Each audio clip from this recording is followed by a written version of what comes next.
Good day mga boss, another day, another installation. So bali may kinabit tayong QCY dashcam F24. Pinaka latest hot sa market mga bossing. Yan. Ito yung box nya, front and rear. Dito lang ito kinabit sa Toyota Vios. So yung mga boss. Then dito natin inilagay yung rear camera ni sir. So as you can see mga boss, fit na fit. Yan. Hindi yan mahuhulog dahil naka-bolts yan. So pasok tayo sa loob para tignan natin yung unit natin.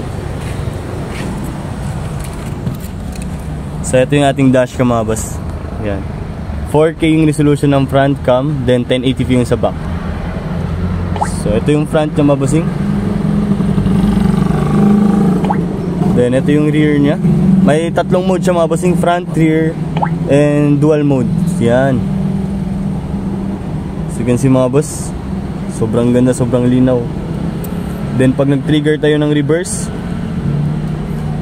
automatic din to siya. So yun mga boss. Ang kagandahan sa ating dashcam mga boss, may parking guard to mga boss. If ever na naka-off yung engine ng sasakyan nyo, tapos may sumagi or bumangga, nag-on automatic yung dashcam nag-on automatic yung dashcam dahil may built-in tong battery. So yun mga boss.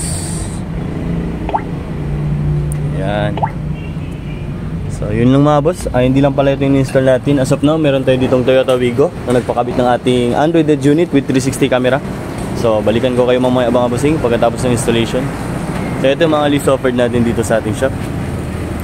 Contact number, business hours, Mondays to Sundays, 9 AM to 5 PM. Free check-up and estimate tayo dito mga boss. Then yung shop pala natin is located here sa Purok Bahata Dao, Pagadian City. Along the highway lang tayo mga boss. Yan. Then ito yung shop natin, Andres Auto Accessories, powered by Keon Sondra. Kung gusto nyo magpa-install mga bossing, visit lang sa ating shop. Peace!